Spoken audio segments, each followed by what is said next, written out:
So rant number 4. These are just things I like to rant about in MMA, and we're going to go straight into it. Slap fighting. This whole slap fighting thing that Dana White's promoting is a complete waste of time. No MMA fan is interested in it. I don't know why they're promoting it to us MMA fans. And the first point about this is that they're not even just promoting it, they're over-promoting it. If you check Dana White's Instagram page, or not even just Dana White, I mean the UFC's Instagram page, it's just filled with slap fighting. They could be promoting new fighters. They could be promoting cards. They could be promoting potential future pay-per-views. They could be posting highlights. They're just filled with over-promotion of slap fighting. I don't see the point in it. No MMA fan is interested in this. And if you are, you're an imbecile. And the only promotion that anyone was ever interested in is when Dana White slapped the head off his wife, like it was like Khabib slapping Conor or Conor slapping Diaz or something like that. It was just I don't understand the point in it, right? It's just over promotion. It's not even a competitive sport. The reason we like MMA is because it's a sport. You get to see two people with different martial art backgrounds go at it. Slap fighting, slapping people around the face. What is this? Well done. Who can slap harder with a bit of flour on their hands, you dossers? Like if Ngannou and Stipe get in a slap fighting contest, and Ngannou slaps the head off Stipe, what does that prove? What does it prove? Ngannou's a better fighter, a better slapper. Like, imagine as a man, you're known for having good slaps. Having good slaps. They should have done slap fighting for women only. I'm not a fan of this whole... Come on, what is going on? It's just not fun. It's not fun at all. No one can genuinely sit there and tell me that they enjoy watching slap fighting. It's boring, it's dangerous, you're just taking shots to the head for no reason, getting CTE, head injuries, swollen eyes, for what? Like, you can't be getting paid that much for it. I don't understand. It's way too over-promoted. No MMA fan, every single MMA fan I've seen has only had negative things to say about it. And fair enough if it's doing Dana White good business, but come on, man. There could be so many other things we're promoting. We could be promoting... I don't know, what is that? BKFC. BKFC is a genuinely good promotion. If UFC and BKFC actually partnered up and started promoting each other, no one would have a problem with it, because BKFC is fun, it's competitive. You know, we get to see our favourite fighters go bare knuckle. Slap fighting. Just get a fish in your hand at least. Make it fun. No MMA fighter is ever going to go to slap fighting either, because it's pointless. They probably have low pay. It's a complete joke, and the fact that the UFC is still doing it, no one wants them to do it. Get out. The next rant I want to make is just disappointment about Darren Till. His career has gone a complete downfall.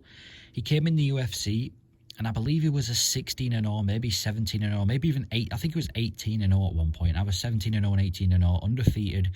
This massive hype prospect from the UK, pretty much only hype because he's a Scouser, but he actually had decent kickboxing. He wasn't really much boring fights. He was getting finishes.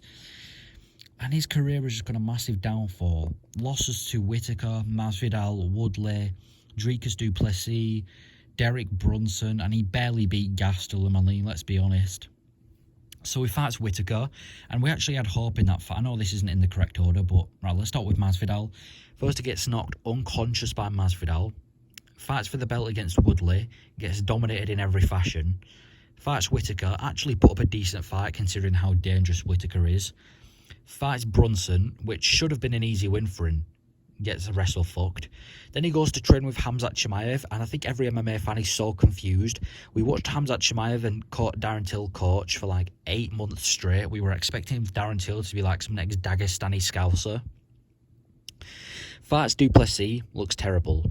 Clocked him a few times and then gets taken down, pretty much gives his back up. Second, he gets in a rear naked choke taps. Second, what was you doing with Khamzat Chimaev? What was he doing with Khamzat Chimaev?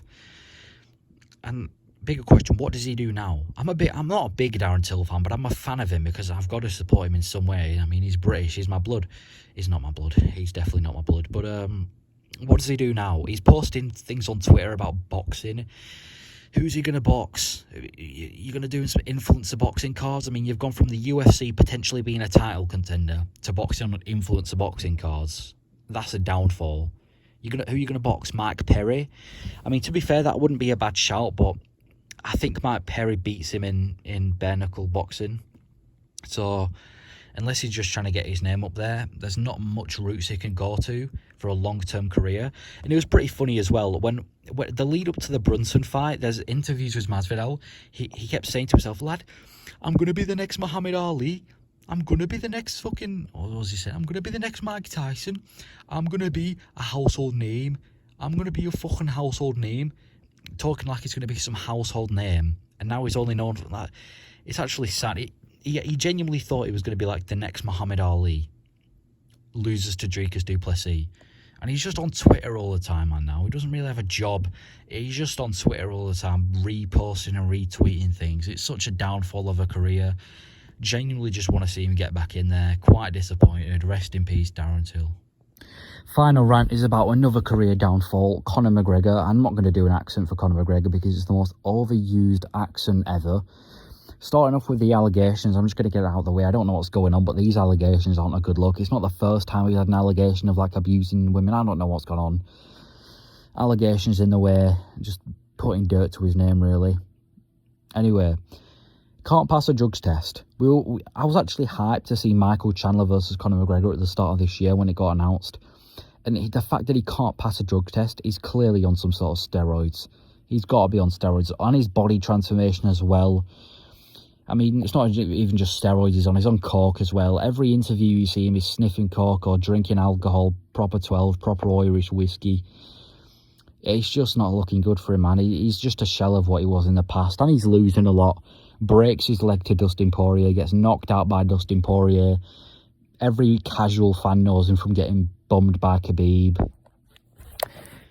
Sorry about that. So what the fuck is going on my camera?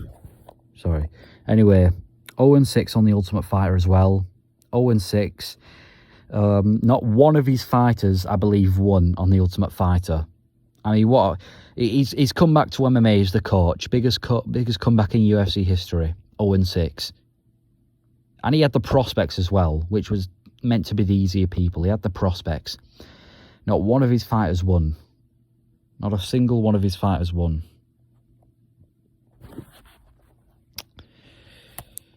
Not one of his fighters won. It's just disappointing, man. It's just disappointing. He went from being Mystic Mac, the guy who could predict fights. He was on Ultimate Fighter before, and at least some of his fighters won. And now he's not even going to fight Chandler, is he? He's not going to fight Chandler. His career's gone downhill. If he'd have retired after that Cerrone win, I mean, his career would still be in the bin, wouldn't it? But man, so disappointing. He was one of the biggest stars in MMA, still is. But the way his career's just got, it's not as bad as Darren Till's, because at least people talk about McGregor. No one talks about Till, but he's just known for being some drunk cokehead who got bummed by Khabib, got his leg broken. Not one of his fighters won in the Ultimate Fighter. Can't pass a drugs test. Tens and thousands of allegations. Knocked out a mascot for no reason. I don't know if that was real or not. At first, I thought it was fake.